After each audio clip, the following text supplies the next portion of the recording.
A few years ago, I pitched a $14 million commercial campaign, and in the back of my mind, I felt like the budget was a little bit too small. Contrast this with early in my freelance career. Sometimes I would pitch a $500 day rate, and I would feel so nervous because I felt like it was way more than anybody should be paying me. I felt like such an imposter. I felt like I was getting away with something. And over the next few minutes in this video, you're going to understand why negotiation can be worth that much and why it can be worth that little, and how the same skills apply for both kinds of deals. At the end of this video, you're going to walk away a much more confident negotiator, because once these concepts clicked for me, I started closing deals at bigger budgets and I didn't feel like a sleazeball doing it. And me, I was terrible at negotiating when I first started. So if you also feel like you're not very good at it, then we're in good company together. We're going to figure this out together. My name is Reese Hopper and I've been producing commercial video and photo campaigns for the last 10 years. But the part that matters for you for this video is that I'm a producer, which means I'm the one on the other side of the screen hiring freelancers, writing checks, bringing projects together, winning projects with clients, and bringing everyone together. I can tell you this, as a freelancer, your income comes down to how well you negotiate, but it goes beyond just the money. The budgets you negotiate help earn you more resources to create better work. Bigger budgets means a bigger team, better rentals, better locations, better final product. And the quality of the work in your portfolio determines the kinds of projects that you get hired for in the future. So in a way, learning how to negotiate is a pathway for you to work on the best work of your career. And sadly, if you never learn how to negotiate, you're never going to reach your full potential as an artist. So learning how to negotiate is essential. So in this video, we're going to talk about the 5 levels that you need to learn to become a confident negotiator as a creative freelancer. There are 5 big bosses that you need to face, that you need to learn how to beat,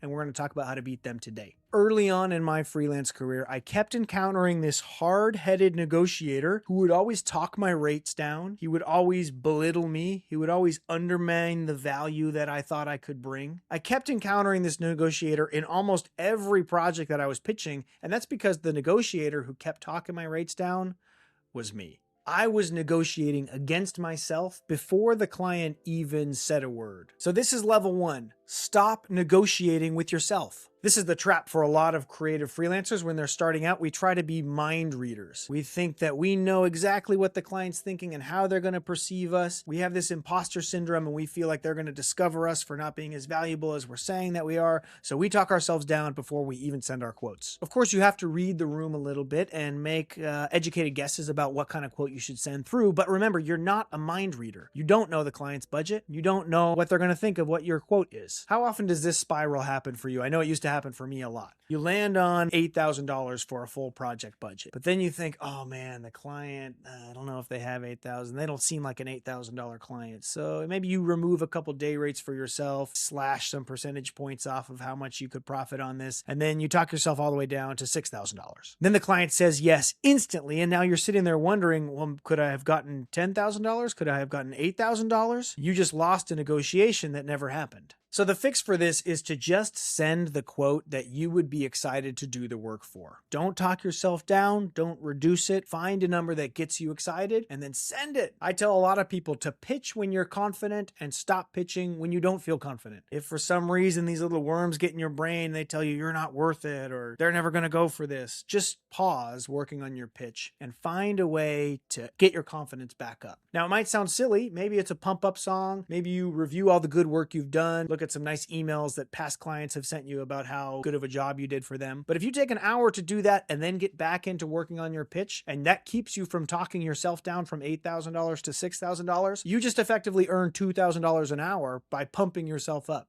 right? So it's a really high ROI thing to do. So if you find yourself slipping, if you find your confidence waning, you find yourself talking yourself down, just pause. Take a beat, maybe pick it back up tomorrow when you feel more confident, and only send quotes and pitches when you feel confident. A lot of freelancers don't ever get past this. They're always caught up in this cycle of negotiating with themselves, but you don't have to be like that. You can send the real number and see how it goes. The funny thing is you can't win a negotiation in real life until you stop losing it in your own mind. Let's move on now to level 2, which is about how to stop getting pushed around. Let me tell you a quick story. Early in my career, my freelance career, I was managing social media accounts for different brands. brands, small businesses, and musicians. The social media account manager is an entry-level job. I was also doing it as a side hustle as a freelancer. So I was just trying to undercut everybody and make a few extra bucks. So really, I was like the lowest level of what this version could be. And I had this client who was a manager for a DJ, and he was the kind of negotiator who was always asking for more. He asked me to work on faster timelines. He asked me for more deliverables. He asked me to do it for less money. And I felt like in order to be a good freelancer or a good team player, I had to say yes. That's how I felt. And what started as like a simple, slightly underscoped job where I was just slated to do a few things for a few $100 a month eventually became this thing that ate up all my time for just this little sum of money that was not paying my bills. Didn't even come close to covering it. So the really tough part about this story was that eventually he was asking me to deliver a bunch of stuff and I didn't have the time to do it. I kept forgetting the things that he was asking me to do because he was asking me to do so many things. Then I said yes to them that eventually I just kept dropping the ball and he said, yo, we're not going to work with you anymore because you're not delivering what you said you could deliver. And all of this was entirely my fault because I was afraid to say no. It's not because I was a bad creative or because I was bad vibes or not good to work with. It was just because I didn't know how to set a boundary. Me being afraid to set a boundary and say no is the exact thing that made him feel like he was wasting money working with me because I wasn't delivering to the quality that he wanted. All of this could have been avoided if I just understood the two different types of negotiators. You see, there are win-win negotiators and there are win-lose negotiators. A win-win negotiator feels like they can find a deal that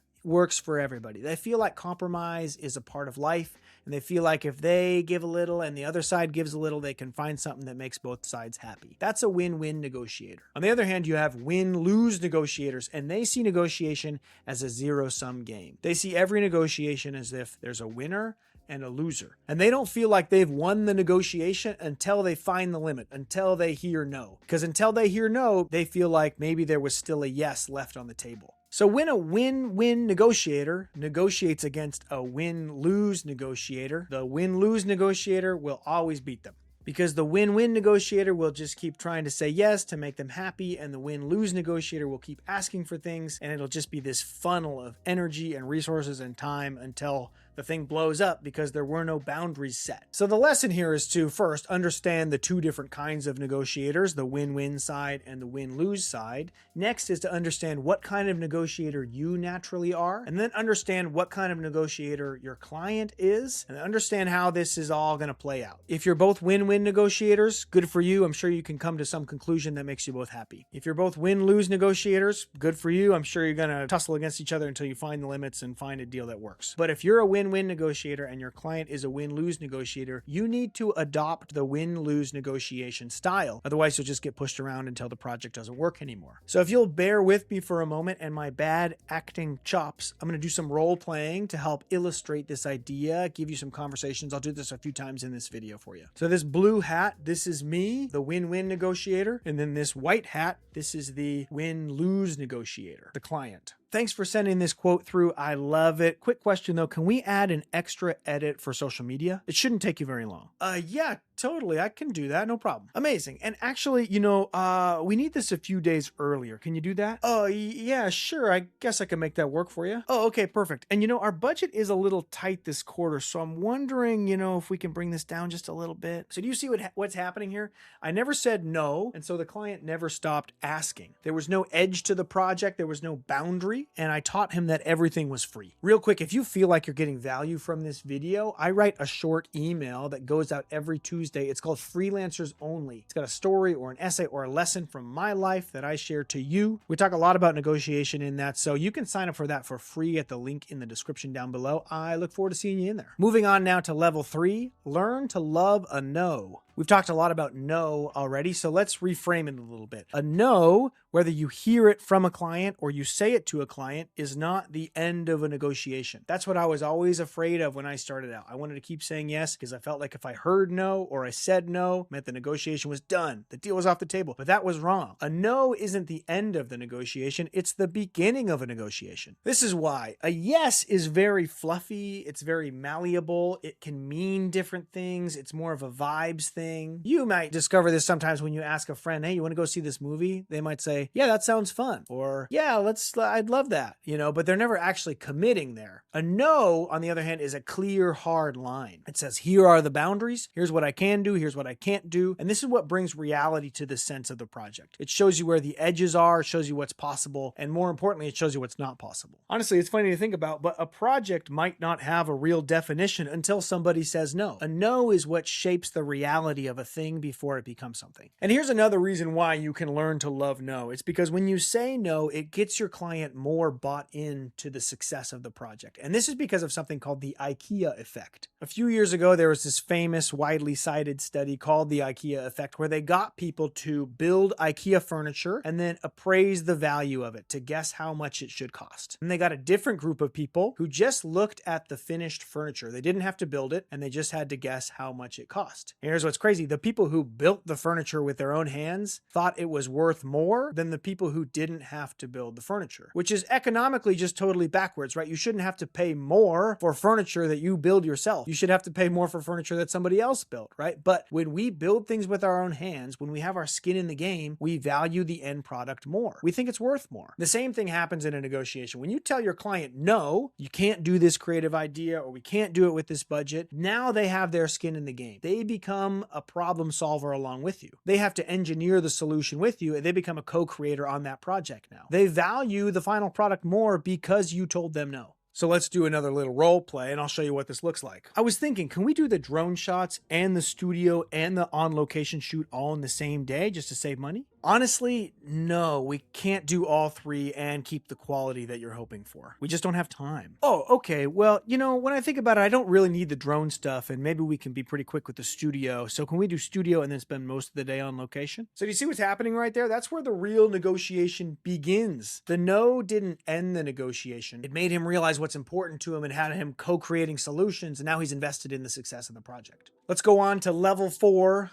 Learning to be confident in your value. So at the beginning of this video, I mentioned a pitch I was working on, which was a $14 million pitch. And in the back of my mind, I thought to myself, this might not be quite enough money. But then remember, I mentioned that earlier in my career, sometimes I would pitch a $500 day rate and feel like it was way too much. So it's just funny to think about. Sometimes $14 million is way too little. Sometimes $500 is way too much. And the lesson in this is that the cost of things is based on the value that they bring, not based on the identity that we feel connected to them. As creative freelancers, sometimes we can identify too closely with that number. Am I a 50K freelancer? Am I a 100K freelancer? Am I a $1 million freelancer? How much is my work worth? How much am I worth? We connect our identity to the cost of things instead of connecting the value of what we're bringing to the client to the cost of things. You shouldn't price a project based on how worth it you feel. You should price the project based on how much value you're bringing the client. And that's exactly what we did. I wasn't a $14 million guy just pitching $14 million because I felt like I was worth that. This was a big project with a big team that would take place over the course of a year with thousands and thousands of deliverables. It was about what it was worth to the client. So here's a quote that I love. It comes from Blair Enns. He has a lot of great work about negotiating creative rates. He says, we need to learn to state the number and then shut up. Say the price and then just go quiet. This is such a key lesson that we all need to learn. We can't talk ourselves down. We don't want to start justifying or adding caveats or adding little, oh, but maybe, we can be flexible, or if that sounds crazy, let me know. That just rug pulls the value from underneath what you just said. Once you put the number out there and you go quiet, you get to hear how they react, and that's information for you. The reaction is the actual starting line for the negotiation. It tells you so much information about where their head's at and what their priorities are. So for me, it was such a crazy idea to pitch a $14 million project because that was the highest project budget I had ever pitched in my life. And so it was my turn to state the number. I was the budgets guy on this pitch. My heart was like, da-da-da-da-da-da-da. I was really scared, but I was just committed. I had practiced it in the mirror beforehand. I'm just going to state the number and then say nothing, even though I wanted to freak out, oh my gosh, $14 million. Because then I said it. I said, yeah, it looks like this whole production budget for the year is going to be $14 million. And I shut my mouth and my heart's beating like crazy. And I'm looking at this big old Zoom call with all these execs and they're just taking notes, looking down. No one looks freaked out. No one laughs. No one points at me. Nothing bad happens because what likely ended up happening was we were pitching a budget that was way too low. because immediately after they started asking questions, well, how are you going to achieve this? And what are you going to do if this happens? And how are we going to solve this problem when it comes up? They were asking questions about problems that we likely didn't have scoped in our budget. Maybe our $14 million budget wasn't big enough. So their reaction to my pitch is what gave me the information that I now am sharing with you, which is I think we were too low. We didn't end up winning that pitch. So remember, their initial reaction to you stating the number is the actual starting line for the negotiation, where you really start to talk about value. Which brings us now to level 5, which is what to do when a client comes back. So when you state your number and you shut up, they will come back with an initial impression. Sometimes they want to talk your rate down. Sometimes they want more deliverables or a faster timeline. And here's how you can handle that. First, you just need to make your boundaries really clear. You need to be clear about exactly what you can do and what you can't. And when you do that, it's important that you frame this boundary as being in their best interest and explaining what limitations you have on your side. Because ultimately, that's what it is. If you keep saying yes, you're going to dig a grave for the project and for the relationship. It's not going to work. It's going to die. But when you learn to say no, this is like the hard stuff that creates fertile soil for good projects and good brand relationships to happen. So a magic line that I use all the time is this. I say, what's tough for me is ... and then I fill in the blank with some insight that can help us get closer to a deal. So they might say, can we reduce this budget by $5,000? And I would say, well, what's tough for me here is at that number, I won't have enough for the rentals to give us the quality that I know you were hoping for. Or they might say, this budget's way too big. Can we just shoot it all in one day? And I would say, what's tough for me is reducing the number of shoot days doesn't give us enough time to get the shots that I know you want. So the number, of course, is just a placeholder for the real value we're talking about, is like what they're trying to achieve and whether you can help them achieve it. And then finally, if you do concede, now, of course, hopefully you're negotiating with a little bit of buffer so that you can reduce your rates or reduce your timelines or something and help them feel like they get a win, but still keeping the budget you need to achieve the project. When you make these concessions, you need to make your client feel like they've reached the limit. So I often do that by saying, oh, this is really tough, but I think we can make it work this time, that kind of thing. You need to make them feel like you are experiencing a little bit of stretch, a little bit of strain. That signals to them, okay, I found the limit here. I found the edge. Another great way to signal that you're at your limit, especially with budget, is to start negotiating with things that are not monetary. So if you concede something small that isn't money related, that really signals to them, okay, they're at the bottom of their budget here. Let's do one more role play for you. So I would say, okay, so for everything we talked about, I'm at about $10,000. Then this is the client in the white hat. For this, I really was hoping we could do $8,000. I can maybe come to 9. I definitely can't do $8,000. That just won't give me enough resources to achieve the quality that I know we're all hoping for. Come on, I was hoping we could grow together. Can't you meet me at 8? I really can't do 8,000, but if you're able to meet me at $9,000, I'll throw in an extra strategy session after the project's done. And then since you're talking about growing together, we can plan out what your next quarter might look like from a strategic content side. So do you see what I did there? The second I started offering stuff that was non-monetary, that was just service-based, we started to move the conversation away from the budget. That's really signaled, okay, we're done talking about money here.